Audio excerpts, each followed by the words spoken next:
Jeudi 14. L'empereur, sur les 6 heures, m'a fait appeler dans sa chambre. Il venait de dicter, m'a-t-il dit, un fort beau chapitre sur les droits maritimes et me parlait d'autres plans d'ouvrage. J'osais lui rappeler les 14 paragraphes dont il avait déjà eu l'idée, qui j'ai déjà mentionné ailleurs. Il en a quitté les ressouvenirs avec plaisir et assuré qu'il y viendrait certainement un jour. Il s'est mis de là à lire et à corriger des notes précieuses qu'il avait dictées au grand maréchal sur les différences des guerres anciennes et modernes, sur l'administration des armées, leur compétition. Puis s'étant mis à causer et s'élançant sur le sujet. Entre autres choses, il a dit « Il n'est pas de grande action suivie qui soit l'œuvre du hasard et de la fortune et des rêves du jeu, de la combinaison et du génie. » Rarement on voit échouer les grands hommes dans leurs entreprises les plus périlleuses. Regardez Alexandre César, Hannibal le grand Gustave et d'autres. Ils réussissent toujours. Et c'est parce qu'ils ont du bonheur qu'ils deviennent aussi des grands hommes.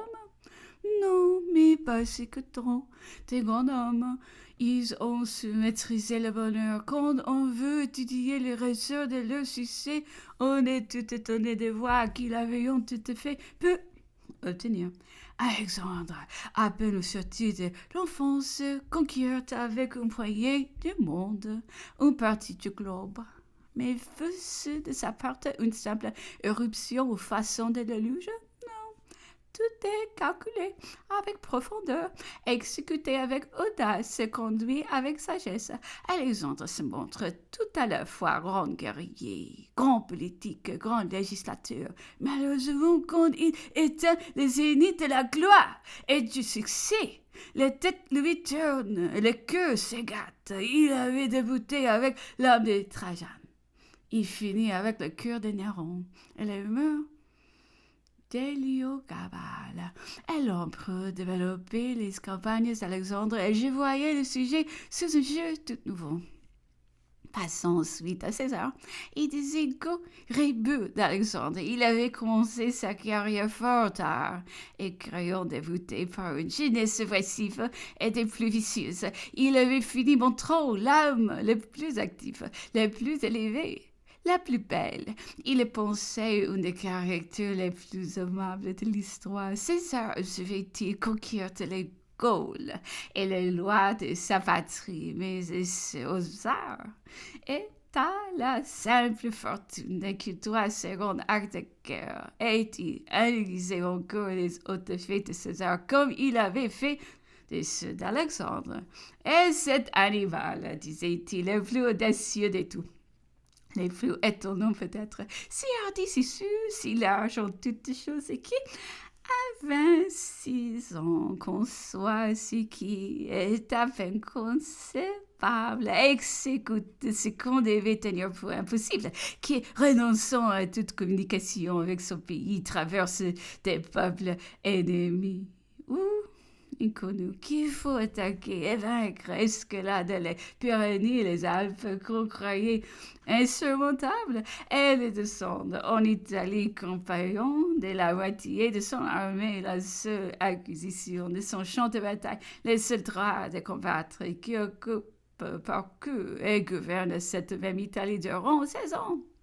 Mais de plusieurs fois, à deux droits de sa perte, la terrible et redoutable Rome ne lâche sa proie que quand on met à profit la leçon qu'il a donnée d'aller les combattre chez lui, croit-on qu'il n'est toute sa carrière étant de grandes actions qu'au caprice du hasard aux faveurs de la fortune.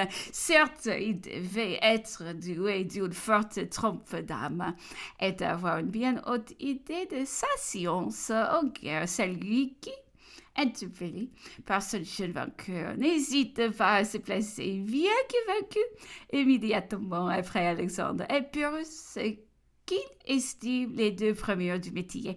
Tous ces grands capitaines de l'Antiquité continuaient Napoléon et ceux qui, plus tard, ont dû marcher sur le trace, n'ont fait de grandes choses qu'on se conformant aux règles et aux principes naturels de l'art, c'est-à-dire par la justesse de combinaison et le rapport raisonné des moyens avec leurs conséquences et des efforts avec des obstacles.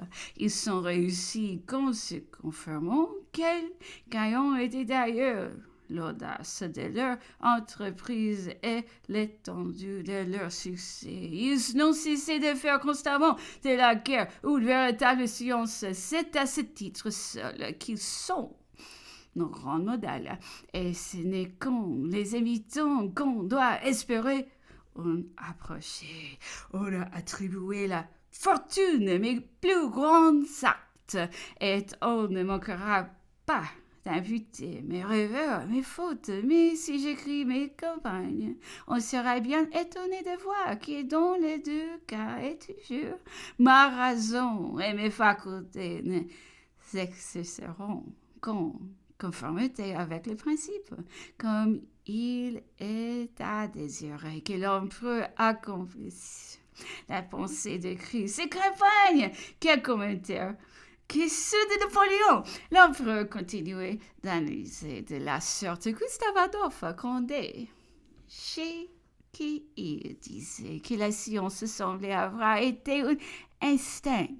La nature l'ayant produit toute savante, tyrannique, qui au contraire ne s'était formée qu'avec peine et à force d'instruction, et m'étant permis de lui dire à ce sujet, comme l'avait remarqué, pourtant que Turenne n'avait point formé de élèves, tandis que Condé en avait laissé plusieurs fois distingués par caprice du hasard repris Napoléon.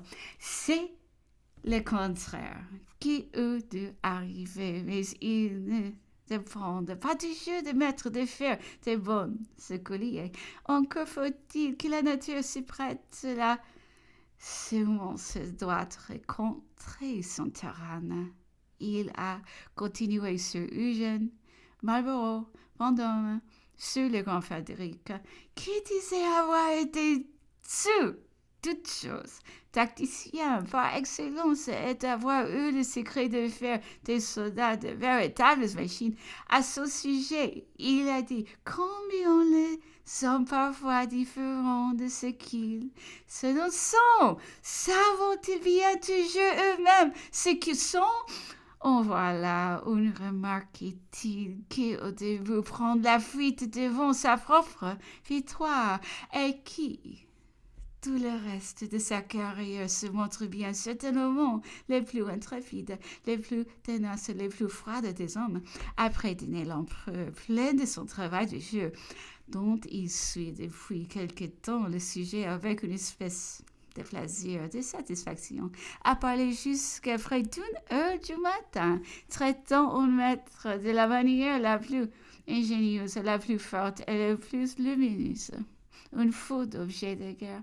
Il revenait sur la grande différence de la guerre des anciens avec celle des modernes. L'invention des armes de feu a tout changé, observait-il. Cette grande découverte était du reste tout à l'avantage des assaillants, bien que jusqu'ici la plupart des modernes ayant soutenu le contraire. La force corporelle des anciens, observait-il encore, était en harmonie avec leurs armes offensives et défensives. Les nôtres, au contraire, celles de nos jours, sont tout à fait hors de notre sphère. Si l'empereur laisse après lui des idées sur ces objets, son opinion sera bien précise. Il a donné ce soir sur la plupart des circonstances militaires.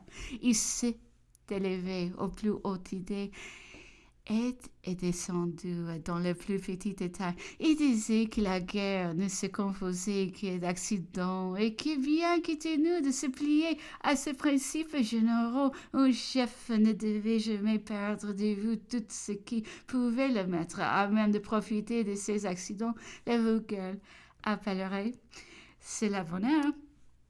Et ce ne serait pourtant que la propriété du génie. Il voulait que, dans l'état actuel, on donnât plus de consistance autre amarante de l'infanterie, ou bien quand les supprimants et-ils ont développé le motif, ils voulaient que l'infanterie chargée par la cavalerie tirera de forte loin sur elle au lieu de l'attendre à bout portant comme on le fait aujourd'hui. Et ils ont montré l'avantage. Ils disaient que l'infanterie et la cavalerie laissée à elle-même sans artillerie ne devions point mener de résultats décisifs, mais qu'avec des artilleries et toutes choses d'ailleurs égales, la cavalerie devait détruire l'infanterie. Et-il développé très lumineusement toutes ces choses?